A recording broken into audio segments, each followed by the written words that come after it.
Hey, Kyle, it's wonderful here again with another wrestling review. This time it's Impact Wrestling from July 21st, 2022, and it was recorded last Saturday in Louisville, Kentucky at the Derby City events on Saturday, July 15th. So looks like it'll be an amazing show. Just looking what was previewed. We know that the main event is Chris Sabin versus Alex Shelley in an Impact World Title #1 contendership match. It sounds amazing. My hometown Motor City Machine Guns against each other. I don't even care who wins. I'm just excited to see it. When we also know that we'll get to see an X Division title match, Speedball Mike Bailey. Let's see if he can keep up his great match streak alive against Deonna.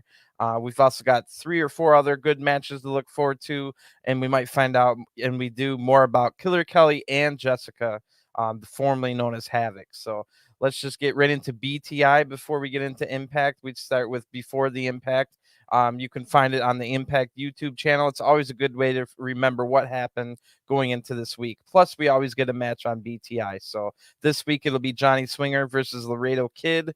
Josh Matthews and Gia Miller are the host of BTI as usual.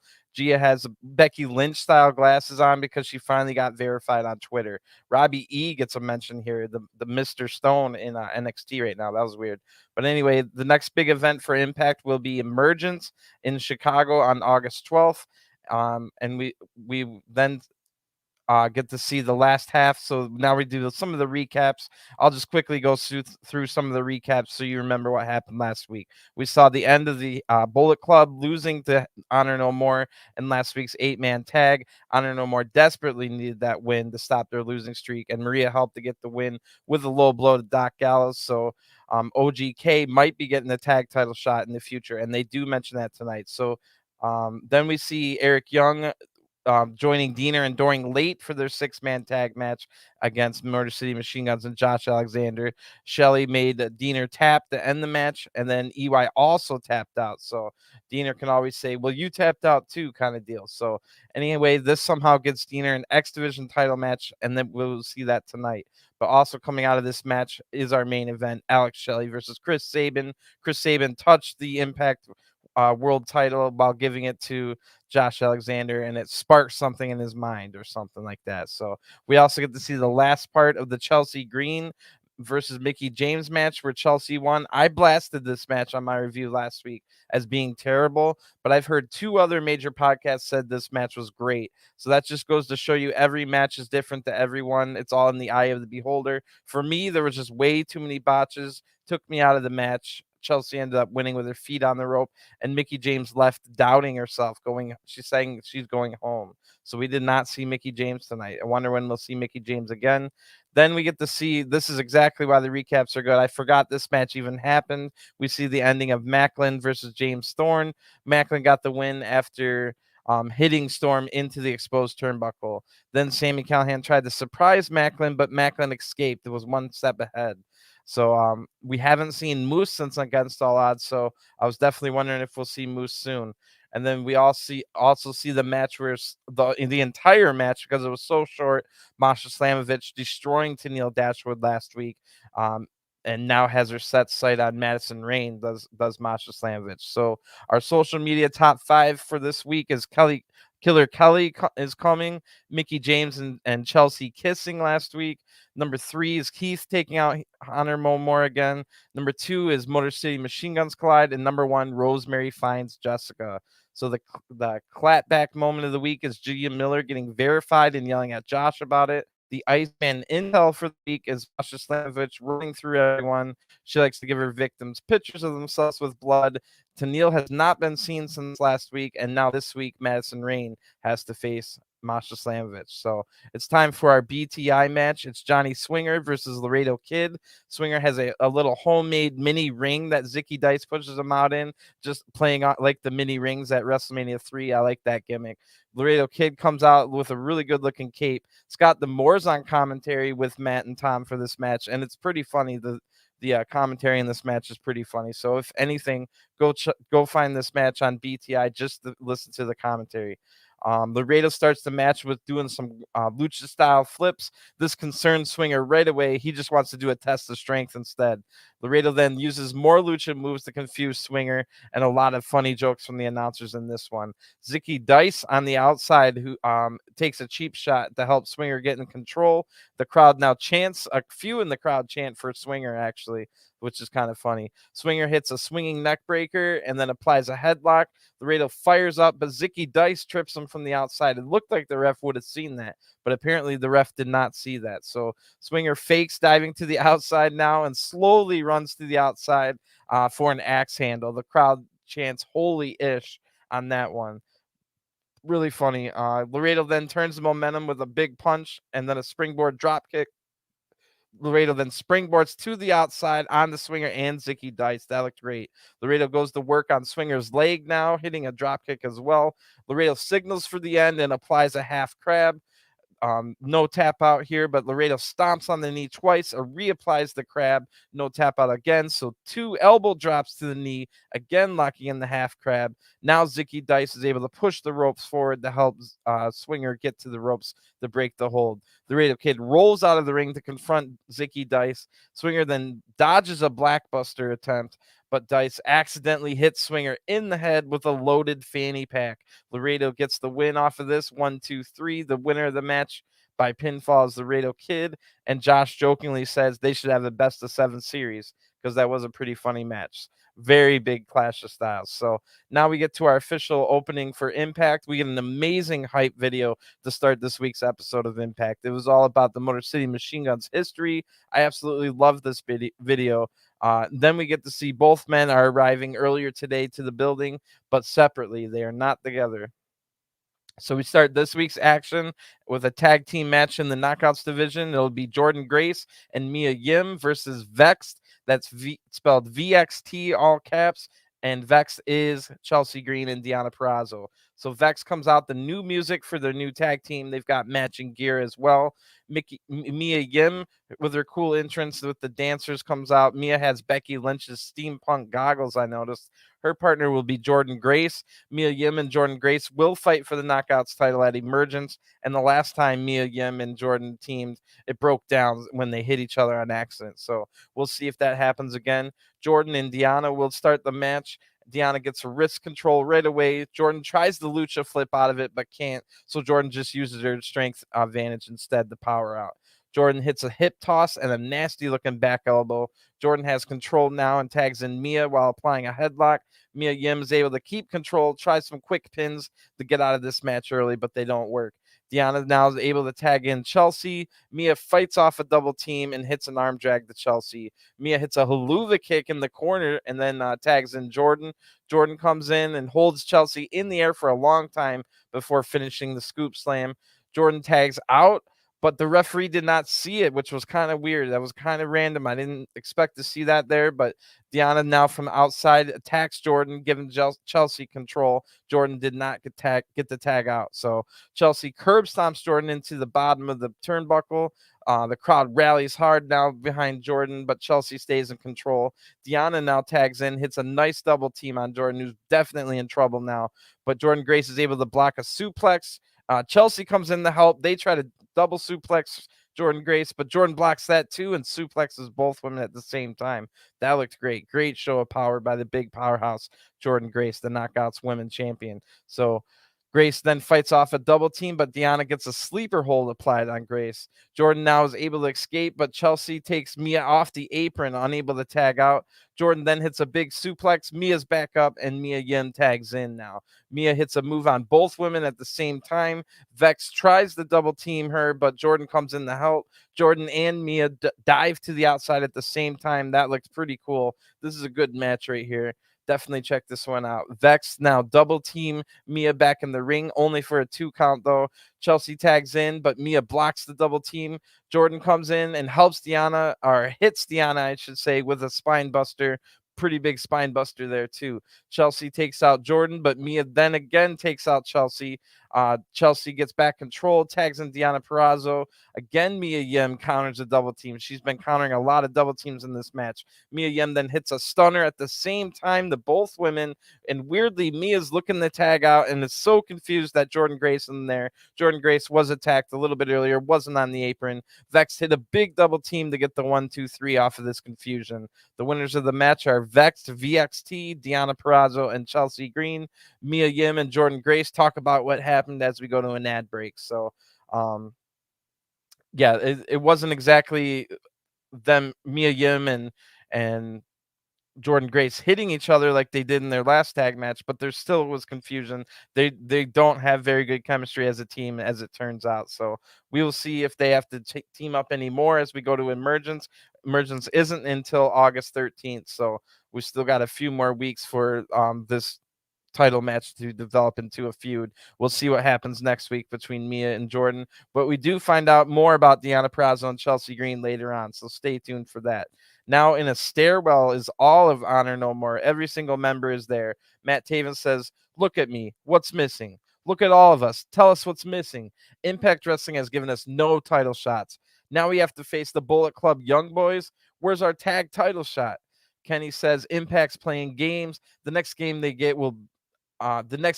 will beat is Heath. If Heath shows up again, there won't be a Christmas for his kids." Vincent says Heath hurt him, but Heath will pay. Then Eddie wants to know, where was PCO when Heath was attacking last week? Maria says there's no excuses tonight against Chris Bay and Ace Austin. There'll be no excuses, and there will be no honor. So there's going to be cheating and no excuses, apparently. So next on Impact will be an X Division title match, Speedball Mike Bailey versus Deaner. So Deaner comes out waving the Violent by Design flag. He's got Joe Doring out here with him. Big match here for Deaner. Failure might cause Eric Young to snap. And he doesn't want that for sure. So Deaner, almost more than wanting the X Division title, doesn't want to get on the bad side of Eric Young. Speedball Mike Bailey out next. This match was set up when Violent by Design attacked Bailey and Alan Angels 2 weeks ago in that really good X Division title match. Afterward, they were attacked by Violent by Design. So that's what basically why Mike Bailey gave Deaner a title shot. He's basically said, "Don't hit me from behind. Fine, you can have a title shot, whatever." So this Speedball will truly be one of the best in the world if he can get a good match out of Deaner here.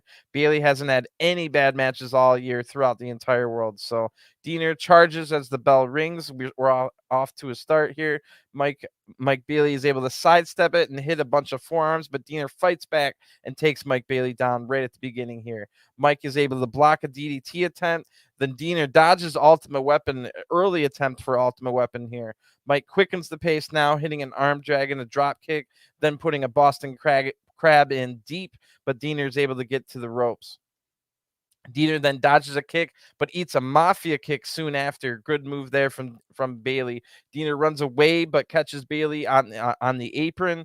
Deaner hits a big punch, and the ref tells Deaner to back off. So I kind of said that weird, but Bailey was caught in the apron, like it was surrounding him. So Joe Doring now knocks down Mike behind the freeze back as we go to an ad break. So when we come back, Deaner's in control, and the crowd is chanting, "Let's go, Speedball." Huge chops to the chest fire up Mike Bailey, who now hits chops of his own.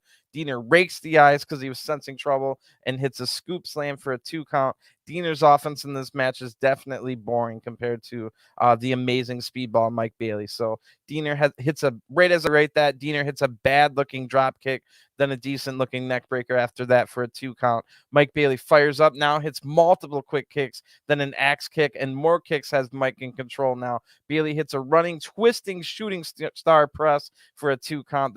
He looks like he could do that 100 times in a row with ease, even though that's a hard move. So the crowd's now chanting Speedball. Deaner blocks a spin kick and hits a knee to Mike Bailey's ribs. Deaner then pulls Bailey up and hits a power bomb for a 2 count. The crowd's chanting, "Let's go, Speedball" again now.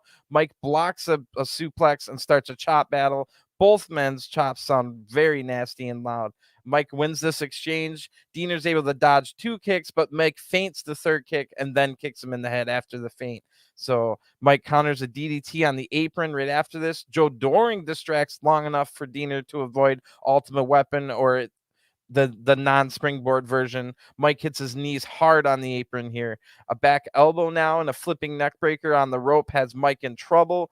Remember, his title is on the line here, so I was getting a little worried. I'm like, no, not Diener as X Division champion. But Speedball springs to the outside to take out Diener. That was an amazing move. One of the best moves of the night right there. Back in the ring now, Bailey hits the flipping knee stomp. But Diener stays alive. So Mike Bailey goes off the middle right for the Ultimate Weapon and the 1-2-3. Your winner by pinfall and still X Division champion is Speedball Mike Bailey. This match was pretty good, but only because of Speedball Mike Bailey. Diener was not very good in this match. So it's our Ric Flair moment of the week, which is always awkward to see these on here. It's Ric Flair versus Sting back in TNA. We get to hear Taz and Mike Tenay on commentary. Sting hits a superplex. Bully Ray shows up, but Mr. Anderson chases him away. Hulk Hogan hands Flair some brass knuckles, but it doesn't work. Sting makes Flair tap out to the Scorpion Death Lock. So in the back, like I said, always awkward for these Ric Flair things. It's like, whoa. Anyway, in the back, Deonna and Chelsea are talking, but Gail Kim comes in and interrupts them, and that makes makes Vext mad. So Deonna says, it's time for you to listen, Gail. And they want Deonna to be number one contender since they just pinned the number one contender. Gail Kim says no to that, but you two are number one contenders for the Knockouts tag titles. So Vext are happy about that. So that'll be Rosemary and Taya Valkyrie versus Chelsea Green and Deonna Purrazzo at Emergence for the Knockout Tag titles. After an ad break now, Eric Young is talking to Diener and Doring. Eric says they have the sickness. Diener says, no, we revile the sickness. Eric Young says, if you truly revile the sickness like I do, then you'll prove it by eliminating the sickness. I have no clue what that might mean, but somebody's about to get taken out. So we do see that. We see Violent by Design later in the night. So our next match is Madison Rayne comes out with Gisele Shaw, and she will take on Masha Slamovich. So Madison doesn't even want to come out to the ring. Gisele has to pull her to the ring. Tenille's still missing since last week, and Masha Slamovich then comes out. The big cheers. The Slamovich name's a little cheesy to me, but Masha's so good that it doesn't really bring her down whatsoever. It's Slamovich. It's just a funny name. But anyway, the bell rings. Madison begs for mercy right away, but ends up shoving Masha, which was a mistake. It probably wouldn't have helped even if she didn't, regardless. So Madison tries a sunset flip, but gets caught. Masha rips the face mask off of Madison Rayne, slams her into the mat, breaks the face mask, and then hits the snowplow for the 1-2-3. The winner by pinfall is Masha Slamovich. I'm fine with that. I did not want to watch Madison Rayne wrestle. I never want to watch Madison Rayne wrestle again. So I was completely fine with the quick match here. Masha stares down Gisele Shaw, which is the real main event, but in this feud, Masha looks like she's about to leave, but then comes back and surprises Gisele with an envelope, of course, containing a picture of Gisele with covered in blood. So Gisele's worried, but she's in the same situation she was. Remember, Gisele was in the same situation before, but she bought herself a few weeks' time by allying herself with the influencers, but the influencers were no help whatsoever. So Gisele's now all on her own. We'll see how that works out. So in the back,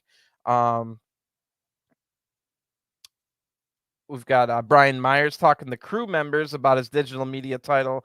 Gujar walks in and he thinks Brian's scared to defend his title against him. Brian says, well, I heard Vincent was talking smack about you. I'll go get Vincent and tell him you accept his challenge. So Gujar's upset about this, but it looks like Gujar is going to take on Vincent next. He has to run through hoops to get a title shot, apparently. I don't know why he doesn't just go to Scott D'Amore. Anyway, after an ad break, we get the third vignette. It's the video about Killer Kelly. So we saw in week 1 that she likes motels.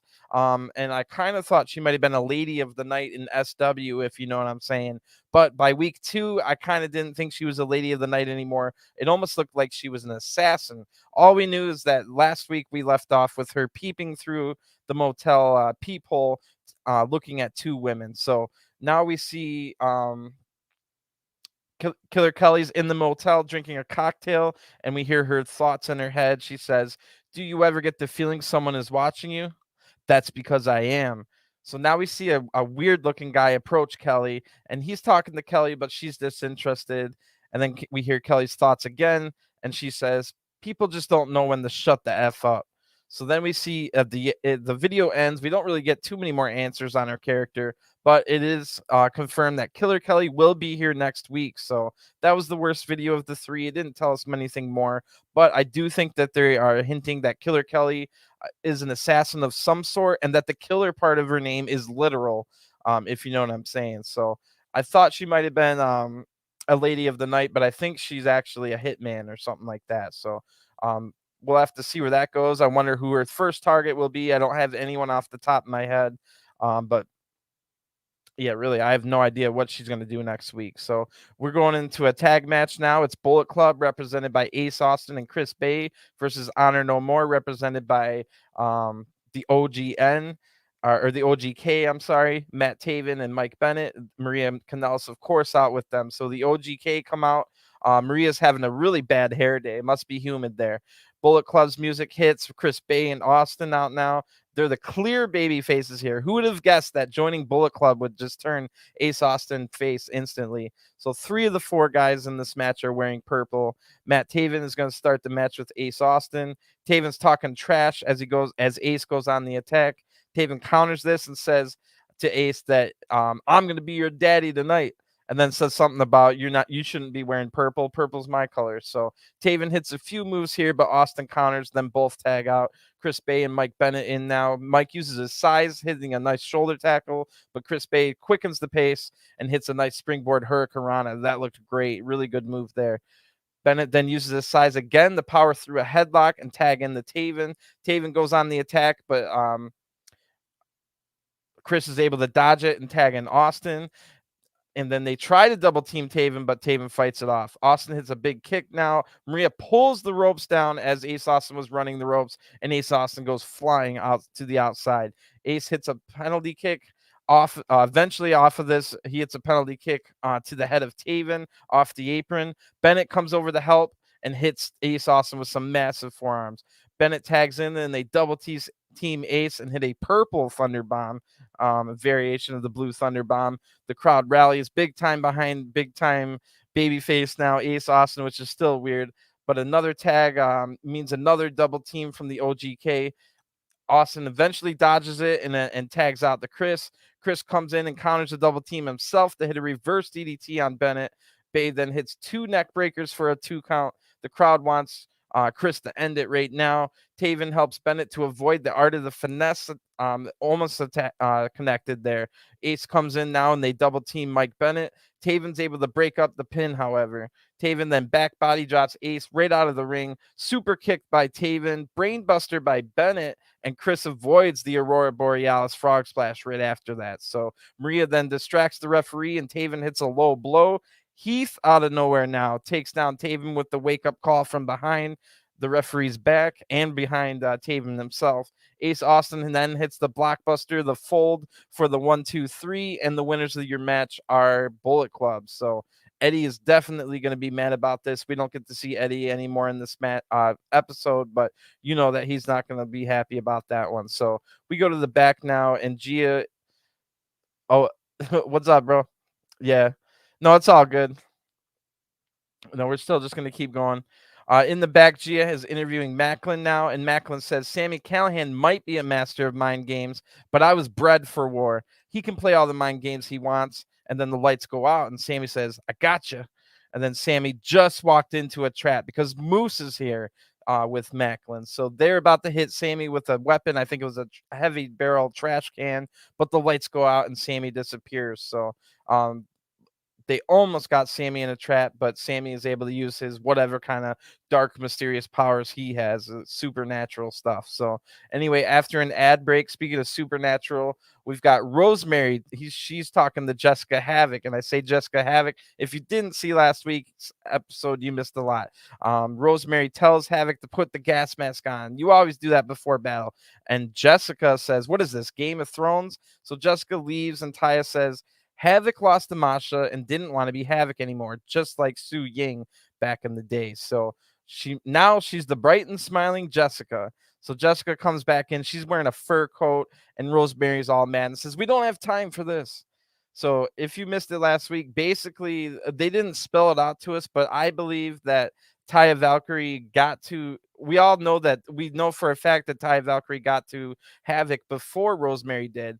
And it seems like Taya Valkyrie corrupted Havoc into being like, oh, she likes fur coats and fashion and stuff like that. So she basically turned into a Taya Valkyrie clone. So this is definitely going to come to a head at some point. Ever since Taya Valkyrie teamed up with Rosemary on her return here, and then they won the tag titles, I still didn't trust Taya Valkyrie that entire time. So now that she's basically brainwashed Havoc into becoming something she never was before, tells me that it's definitely going to be Taya Valkyrie taking out Rosemary at some point here. So anyway, elsewhere in the back, Josh Alexander's having a conversation with Scott D'Amore. They're talking about other challenges for after Emergence. So it looks like Josh Alexander's already looking past either of the Motor City Machine Guns, whoever wins the main event.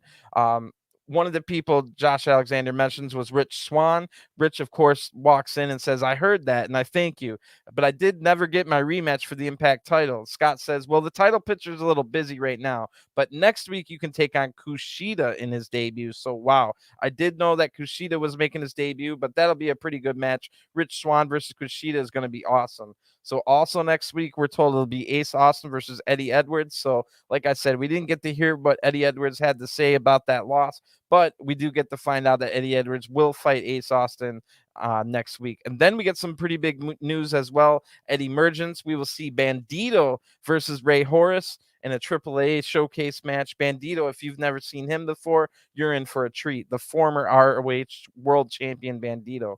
So it's main event time already. Kind of, we're only 26 minutes into this thing. I feel like I missed something. Let me just scroll up. No, I didn't miss anything. All right, so yeah, but the main event is pretty long. They give it almost a half hour in time. There is 2 commercial breaks, but still, you expect that in TV matches. But main event time, it's my hometown guys, the Motor City Machine Guns versus each other. Chris Sabin versus Alex Shelley, and Alex Shelley comes out to the Motor City Machine Gun music, but Chris Sabin has his own music. So what the heck on that one? So anyway, they start out with some awesome grappling.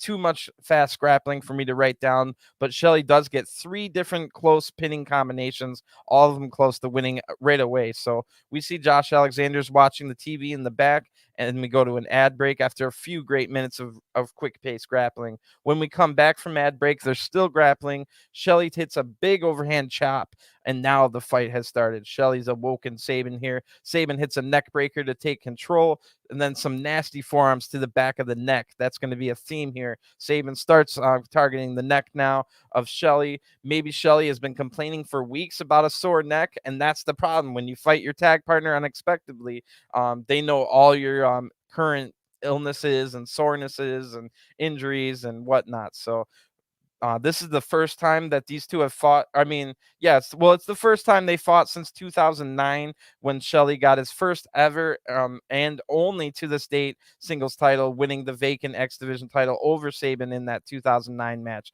They first fought together in Japan against each other in Japan in 2006. So this goes back a lot of history here. Shelley fights back now, but his sore neck lets Sabin get back in control. Sabin works the neck with a cravat. Shelley counters a charging Sabin with a drop kick to Sabin's knee, and we go to another ad break. So when we come back, Shelley's in control now, and he's working the knee of Sabin pretty well. So Shelley has a bad neck now, and Sabin has a bad knee. Shelley hits a dragon screw leg whip across the ropes, and not only has Shelley never competed for the Impact title, he's never even been in the #1 contendership match for the Impact title. So Sabin is now in a bad way, I should say. Shelley attacks the arm of Sabin. So Shelley, during that first few minutes of grappling, was working on the arm. So even though Sabin has a bad knee now, Shelley goes back to that arm that he was working on earlier. Maybe this is to prevent the cradle shock later on. So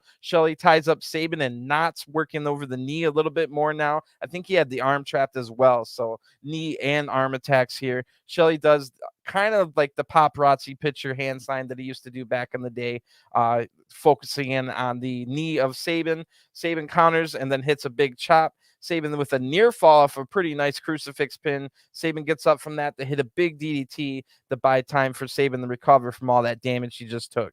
Either man could win the match at this point. They each have a body part that's in rough shape, but Sabin might have 2 rough body parts. Big forearm from Shelly. I mean, Sabin allows Shelly to kick the bad arm of Sabin. This fires up Sabin, who then hits a big strike and goes up to the top ropes and hits a crossbody. Shelly kicks out of this at 2, and Shelly now grabs his knee. Sabin has a hurt knee and arm. Or maybe it was just Sabin that grabbed his knee, but he has a hurt knee and arm now. Big kick to the corner by Sabin, right into a tornado DDT. And Shelly's just barely able to kick out. The crowd's now chanting, "This is awesome." Shelly kicks the bad knee again and hits a nasty looking double leg whip. Double both legs at the same time. I never even quite seen that before. Shelly drops Sabin right on his head with a belly to back suplex. It was on purpose, and it wasn't completely on his head. It was done. This is one of those highly advanced moves that you can only try if you're a veteran, where you make it look like you've purposely thrown them on your head, or like even accidentally, but you do it on purpose, and they really only fall on their shoulders. But this looked great. This looked awesome. It did look like Sabin landed on his head. So Shelly goes from that to lock in the Border City stretch. Sabin is able to get to the ropes quickly, which is a good thing. Sabin wouldn't have lasted much longer with all his injured limbs. So both men are now up, and they start a striking exchange that Shelly eventually wins. Shelly attacks the arm again, but Sabin hits a standing enziguri. Both men are now up, and the crowd's just absolutely loving it. Sabin up first, however, and he tries for the clothesline from Hell, Michigan, but it's blocked. Shelly then hits a super kick, but Sabin blocks the sliced bread number 2 attempt from Shelly. Then a super kick is hit by Sabin, who now hits a big clothesline from Hell, Michigan, but Shelly blocks the cradle shock attempt and now hits sliced bread number 2. Sabin kicks out of this, but Shelly hits shell shocked for a 2 count and immediately locks in the Border City stretch right after that, forcing Chris Sabin to tap out. So your winner by submission and number 1 contender for the Impact World title is Alex Shelley, and I'm so happy it's Alex Shelley, especially after finding out that he's never even been in a number 1 contendership match, let alone a title match. So Shelly stares right into the camera, basically sending a message to the Impact World Champion Josh Alexander. This was a great match. It was much more story heavy as opposed to a spot fest, and that's the difference between X Division and World Title Division. Although the lines are blurred a lot, you can get and really all of wrestling is kind of blurred when it comes to spot fest and storytelling. Like lucha kind of guys are going to tell you that even though they're doing a bunch of spots, they're storytelling and stuff like that. So it's kind of hard to differentiate the two, but this was a pure world title division match between Shelly and Sabin, as opposed to like if they were having an X division match. There was like a clear difference. I don't know exactly how to explain it, but story based versus spot fest is the only way I can kind of describe it, even though spot fest is kind of a dirty word in wrestling. Anyway, Diener and Doring now appear out of nowhere. So we find out what the getting rid of the sickness or whatever the word they used was. Diener and Doring come out and attack Motor City Machine Guns. I figured it was going to be Josh Alexander to make the save, but no, it's way better than that. It's Shelley's time splitter partner, Kushida, making his Impact debut. And they quickly make Violent by Design leave. So awesome to see Shelly, Sabin, and Kushida standing tall to end Impact here with Kushida's New Japan music playing in the background. So, wow, what an ending. So maybe I should give you a quick rundown on Kushida. Maybe he's new to you. Maybe you don't know what his story's been in the last few years, but Kushida is one of the best junior heavyweights to come out of New Japan in a long time. Kushida then traveled and to America and went to NXT. And Kushida was having a good time in NXT when it was the black and gold, a former cruiserweight champion, looked to be maybe getting up to the main roster eventually. But as we all know, NXT black and gold died and it was replaced by NXT 2.0. There was no place for one of the best junior heavyweight wrestlers in the entire world in the gimmick storyline based NXT 2.0. So thankfully Kushida got out of his I don't think he got out of his contract. I think he just didn't re-sign, but so thankfully his contract wasn't any longer. He had his last appearance on NXT, Kushida's last appearance, was getting destroyed by Von Wagner. If you've never seen Von Wagner, consider yourself lucky. He's terrible. So that just tells you why Kushida needed to get out of there. So Kushida returned to New Japan about a month or so ago in a shocking return right after the junior heavyweight title match between Taiji Ishimori, former X Division champion himself, and then Taiji Ishimori beat Hiromu Takahashi. Right after that match, Ishimori said, "I've beaten everybody. There's no one left for me to beat. Who else is there?" Then Kushida's music hits for the first time in New Japan in about 3 years, and that was awesome. That was about a month ago. Now G1 is going on in New Japan, but Kushida has said that he's still going to live in America while traveling to New Japan. There's also New Japan Strong that's based in Los Angeles, and that's where Kushida's living. So because of that, and because G1's happening right now in New Japan, that means Kushida can make appearances at Impact. So how cool is that? You got to love the wrestling world when they don't have contracts that make you not go from one company to another. For instance, Kushida is in America and he's doing the New Japan Strong shows, but New Japan Strong really only runs like 1, maybe 2 shows a month, which means he can come make some impact, and we might be able to see Kushida on Impact for the next year or two. This might not be a short-term thing, so I definitely hope not. Kushida's one of the best in the world. He's getting up there in age, but he's still got a few years left in his prime. I think maybe 2 or 3 more years before he starts slowing down. Should be some great stuff. But yeah, props to Alex Shelley. Alex Shelley's always been one of my favorites in Impact, going all the way back to the paparazzi pictures when he had Kevin Nash as his not really manager, but not tag partner either, just associate. But that was some of the best stuff in the X Division. If you remember when Kevin Nash was trying to give gimmicks to all the guys, and Kevin Nash kept claiming that Sanjay Dutt was on the gas and stuff like that. So just all that stuff. Then they became the Motor City Machine Guns. Then Shelley kind of left to go to New Japan for a while. He formed the new Time Splitters tag team with Kushida. They became junior heavyweight tag team champions, I think, more than once. So Sabin has also teamed with Kushida in the past. Remember, Shelley's had a few bouts of major knee injuries, taking him out for a year or two in the last decade. So in that time, Kushida has built up some chemistry with Sabin as well. So we got ourselves a cool little, I don't know what they're going to call themselves, like the Motor City Time Splitters or something like that might work, but we've got ourselves a new little stable here on Impact. That should be really cool going forward. Other than that, I really like the Killer Kelly stuff. It looks like she's a hitman or a hit woman, an assassin, something along those lines. She will not return, but make her debut next week. If you don't know about Killer Kelly, she's really, really good. She's got an MMA background. She's of Portuguese descent.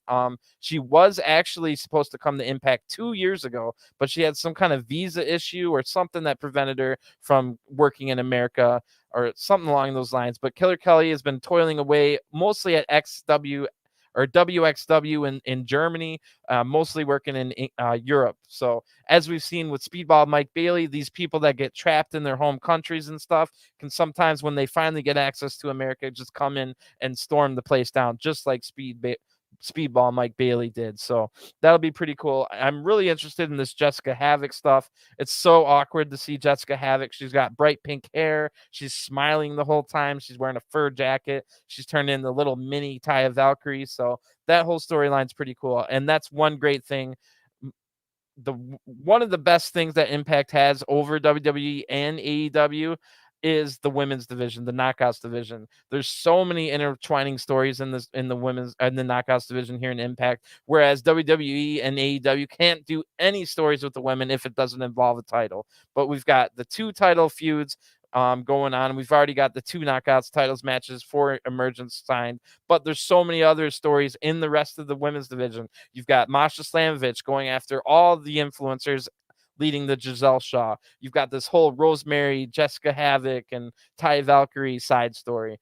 And then now we've got Killer Kelly coming in. We don't know what her story is going to be, but there's going to be something. So that really tells me in America, the best, I would say the best women's division in all of America is Impact Wrestling. And it's purely because of the way Impact books their women's division, as if it's a real division, as if it's not some afterthought that they only have on their product because they don't want to get canceled. Oh, you guys don't have women's wrestling, let's cancel them, kind of deal. I feel like that's the only reason WWE and AEW have the women's division at this point. So props to Impact, props to Gail Kim if she's a big part of this, and all the Impact women. So other than that, we might be looking for it's not official, but we might be looking at Mike Bennett and Matt Taven versus the Good Brothers for the tag titles at Emergence, although that might just happen on a random Impact or something. Or they might not get the tag titles any shot anymore now that they lost to Ace Austin and Chris Bay. Let me just see if I see anything else. Of course, Masha Slamovich has now targeted Gisele. That might come to a head next week, or we might have to wait till Emergence again. Eric Young definitely putting the fear of God in the Deonna and Doring, so they attacked the Motor City Machine Guns at the end. Maybe we'll get a Violent by Design versus what did I call them? The Motor City Time Splitters. Maybe that's in a couple weeks, because remember, Kushida has a match this week already. Who was Kushida fighting? Let's see if I can find it. Rich Swann versus Kushida is next week. So that's going to be a great match. And don't forget, we get Bandito making an appearance at Emergence. So a lot to look forward to here in Impact. I kind of wish they had more than one show a week, but that's why I watch BTI before every Impact, so that I can refresh my memory on what's happening. So because I watch so many and review so many different wrestling shows every week, it's kind of hard to remember. Now that I scroll all the way back up, special shout out to that Knockouts tag match, Jordynne Grace and Mia Yim versus Vext, which is Chelsea Green and Deonna Purrazzo. That was a pretty good match. So shout out to the Knockouts division. They're just throwing down bangers every week. Mike Bailey, probably one of his worst matches I've seen this year. Deonna just wasn't a good dance partner. Mike Bailey did the best he could, but every time Deonna was on offense, it was a pretty slow, terrible match and pretty boring. So I'm not going to put that on Deonna. He didn't have, when they say the guys can have a good match with a broomstick, it's just hyperbole. So Deonna was definitely the broomstick here. But yeah, that's pretty much everything. I'm looking forward to next week a lot. I might be looking forward to the Killer Kelly debut more than anything, but of course the Kushida debut match in Impact next week is going to be amazing. So thanks for tuning in. Thanks for tuning in, Henry Blanco, if you're still here. Thanks for the shout out.